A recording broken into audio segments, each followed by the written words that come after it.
This is a brief summary of Marcus Aurelius' thoughts. If you want to understand his meditations, but don't want to read the whole text, or just need a reminder, this is for you. The Meditations is a kind of diary of thoughts written over the course of 19 years. It has no clear structure and is often repetitive, as the author returned to the same ideas at different times. You should not read the Meditations as a scientific textbook explaining how the world works. Rather, think of them as a set of psychological techniques and tips for a calmer and more fulfilling life. It was the notebook of a man on whose shoulders the entire Roman Empire rested. A man who tried to be good and left himself notes and reminders of how to achieve this. I reviewed and organized his words, but tried not to embellish them. Since I have reduced 50,000 words to 4,000, some subtlety and most of the poetry may be lost. If you want to listen to the original, the link to my full audiobook is in the description below the video. When you encounter unkindness, when you get bad treatment or criticism from someone, maybe that person is right, then you have no right to complain. If they are wrong, then they are simply deluded and have made a mistake. Remind yourself how many mistakes you have made in your life and feel sorry for them. Of course, point out their mistakes, but do it kindly, not with hatred in your heart or to impress others. Speak directly to them. If this doesn't work, ask yourself what qualities nature has given us to counteract the shortcoming. For example, as an antidote to unkindness, she gave us kindness. Use it and see what happens. Very few people can consistently act unkindly if you show them consistent kindness. No matter what anyone says or does, my job is to be kind. If you mistakenly trusted an untrustworthy person, then blame yourself. Recognize that there are untrustworthy, bad, and even evil people in the world, and don't expect not to meet them. When you encounter unreasonable people, say to yourself, I met one of them. This is to be expected from time to time. Remember that any evil that others do harms your soul only if you respond with evil. Your task is to be good and not let their evil change you. The noblest revenge is not to become like your enemy. It all depends on your perception. Everything is an interpretation. Marcus Aurelius quotes the Cynic philosopher. While this is not quite literal, it is a useful mental support if used correctly. You can apply this to everyday life with amazing results. Remember, how things affect you is determined by your mental interpretation, not by external things. Whatever happens, you can choose how to interpret it. If it's raining, you can choose to be angry at the weather and feel the pain of wet clothes, or you can choose to be grateful to be alive and able to experience such sensations. How easy it is to push away and erase every impression that is problematic or inappropriate and immediately achieve peace. Work on controlling your mind and setting things up positively. After all, you are what you think about all the time, so choose carefully the thoughts you allow to exist in your mind. Your mind will take the shape of what you think about often, because the human spirit is colored by such experiences. Your mind should prevail over your body and its sensations. You have a body and a mind. Your mind, your rational capacity, is your advantage over other animals. Following nature means recognizing this and using what nature has given you. Deep down inside, you already know what you should do, but you don't do it anyway because you don't have control over your mind. When you decide to do something and don't do it, it's because your body is giving you an excuse not to. Don't let pain, drowsiness, fever, or loss of appetite change your behavior. When these things bother you, remind yourself, I am giving in to pain. When you give in to these feelings, you make your mind a slave to your body, which leads to unhappiness and endless suffering because the mind is not doing its job. Gain control of your mind. Only by controlling the mind can you begin to act virtuously, and only by acting virtuously can you achieve true happiness. Eudaimonia. Once you begin to follow the mind, the difference will be evident within 10 days. You will look like a god even to those who today think you are a beast or a baboon if you return to your principles and worship of the mind. With this in mind, stay attentive and act consciously. Often we live on autopilot. Most of our actions are not even thought through. Enough of this. No more random actions. No more actions that are not based on principles. Don't wander without a goal. Act consciously. Observe your mind critically as if it were someone else's. In each case, ask yourself, what are you using your mind for now? What spirit are you demonstrating with your actions? A child, a tyrant, an animal? What makes you act the way you do? If you can control your actions and think and act systematically, you will have a carefree life. If you do not watch the movements of your mind, you will be unhappy. You can find peace from external events at any time by going deep into your mind, but do it for a short time. Don't retreat from the world. Humanity was born to cooperate, and we were created for each other. Don't allow yourself to get angry with others, fall into hatred, or give up trying to make a positive difference in society.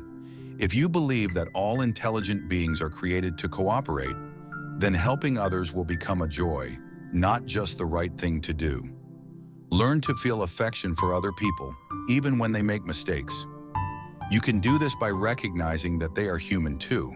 We all make mistakes and will soon die, just like you, and that we are all in this together. Moreover, no matter what they didn't really hurt you. Another mental approach he suggests is to contemplate the positive qualities of those around you. We all have different abilities and talents, and by remembering their positive traits, you will think better of them. When you need encouragement, think of the qualities of the people around you, the energy of one, the modesty of another, the generosity of a third. Keep these thoughts close at hand. Your opinion of yourself is more important than the opinion of others. It's incredible, but we all love ourselves more than other people, but we care more about their opinions than our own. This is not a call to arrogance, but a reminder to do what you know is best, regardless of people's reactions. You know who you are and why you do what you do. You don't need to explain yourself to everyone. It's even worse when we are pleasing and looking for praise from people we don't even respect. Think about it, seeking praise from those who deserve contempt. To avoid thinking too much about praise, Marcus Aurelius suggests that we think about what difference it really makes and consider its insignificance in the overall scheme of things. Fame has no value in such a world. The conclusion from all of this is that we should be honest and direct, avoid fuss, showmanship, and try not to pretend to be someone we are not.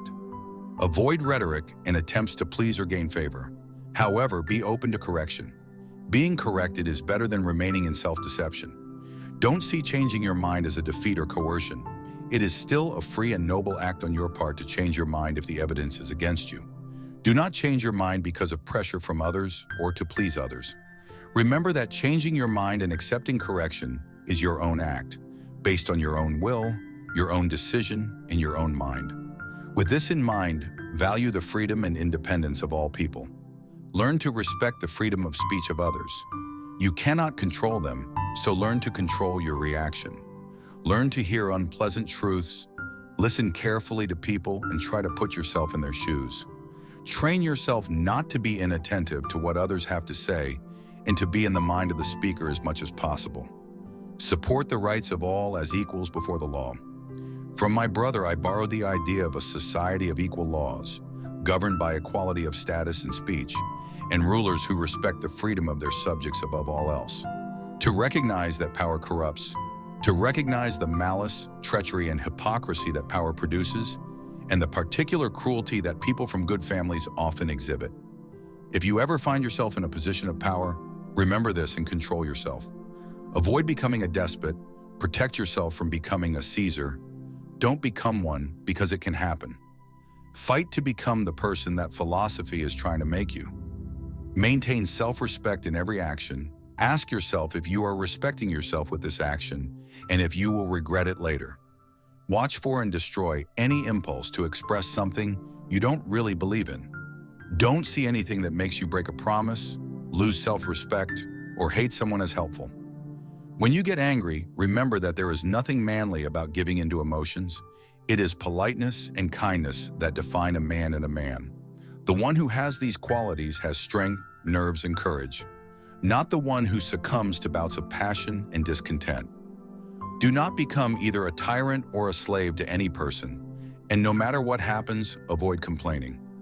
Do your work without complaint if you can. Do the task in front of you without complaining.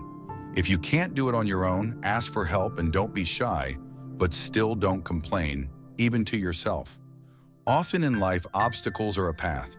If something bad happens, just tell yourself, okay, what new opportunities does this open up?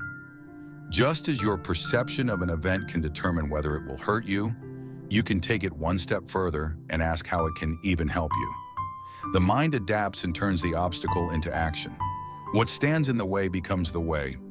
Of course, this is still mental support, because if you wanted your car to break down, you would break it down yourself. But now that it has happened, ask yourself what good you can get out of it. An obstacle becomes a path is the recognition that every event creates new opportunities. Telling yourself good when something bad happens and looking for new opportunities is a much healthier way to live than complaining about it. There's a great clip from Jocko Willink that sums it up well. Marcus Aurelius often used such mental supports. Meditations can be seen as a series of practical psychological tricks to make life easier. Such mental habits allow you to smile and stay happy even when things happen that would normally upset you.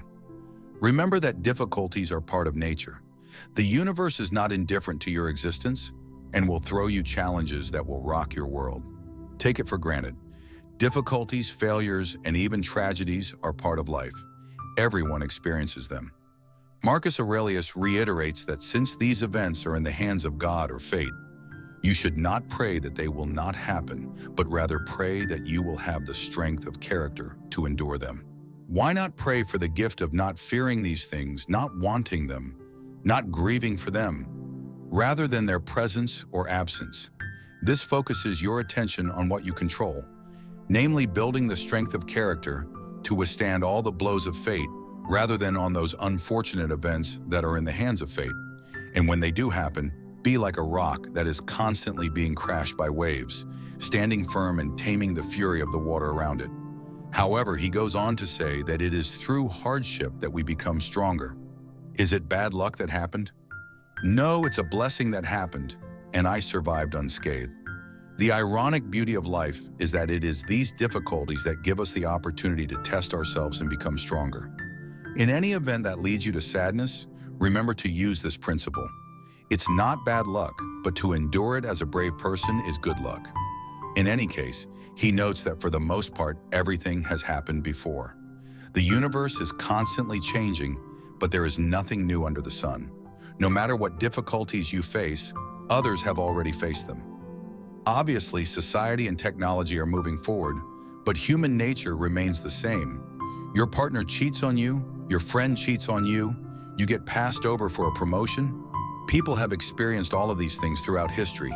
Instead of crying over them, being outraged and repeating the behavior of those who came before you, let the small events wash over you and focus on what really matters. Keep a sense of proportion, and this will help you deal with such things. In everything that happens, keep in mind those who experienced it before you and felt shocked and outraged by it. And now where are they? Nowhere. Do you want to be like that? Instead of avoiding all of these distractions, leave the anxiety and flight to others and focus on what you can do with it all, because you can use it. Think of it as raw material. Just pay attention and choose to meet your own expectations in everything. And when faced with a choice, remember our business is about the things that really matter. So stay practical and focused on what's in front of you. Stop wandering around without a goal and letting yourself get distracted. Maintain unwavering commitment and focus once a decision is made. If you're looking for peace of mind, do fewer things but better. Do everything as if it's the last thing you do in life and stop being aimless. Stop letting your emotions prevail over what your mind tells you. Get rid of unnecessary thoughts and stop projecting your emotions into the future, creating anxiety. Learn to manage them and focus them on the present moment, on the task in front of you, as if it were the last thing you were doing. Get rid of imaginary impressions. Don't be like a doll on strings. Limit yourself to the present. Through persistent practice, you can learn even what seems unattainable to you now. For any task, ask yourself, why can't I do it? You will be ashamed to answer. Do not focus on physical characteristics that you cannot change, and do not allow yourself to want or strive for the impossible. Focus on the virtues that you can manifest: honesty, dignity, endurance, severity, renunciation, restraint, patience, sincerity, moderation, seriousness, generosity. With this in mind, focus on doing what is right and be prepared for resistance. If it's wrong, don't do it. If it's not true, don't say it. Don't say anything untrue. Don't do anything unfair, and don't worry about whether people will recognize you for it. If you choose to do a good deed, don't do it in anticipation of a future reward. The actions themselves are their own reward and lead to a good life. True satisfaction and peace is the transition from one selfless act to the next. Since your job is to act with integrity, act well regardless of how people react, and don't let the bad actions of others throw you off course. Don't expect a perfect result. Be satisfied with the slightest progress and an attempt at a good deed in itself. In a sense, if your goal is to always try to act well, then even if something unchangeable gets in your way, you have still achieved that goal by trying. Ambition means linking your well-being to what other people say or do. Common sense means linking it to your own actions. If you are in a position of authority, you may even be hated for your good deeds. The key is not to abandon the right course in search of applause. The role of a king is to do good and be judged. Teach yourself to strive only to act with integrity and not to let others hold you back. With this in mind, do your duty and despise cowardice and become strong. Go through life straight, do not rely on others, and do your duty without fear. As the judge said, the place where a person decides to stand or where his commander orders him to stand is where he should meet the enemy, not worrying about being killed, but only about his duty.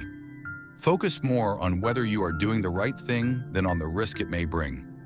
You are sorely mistaken if you think that any person worthy of respect cares more about the risk of death than about whether they are doing the right thing and whether their behavior is virtuous or not.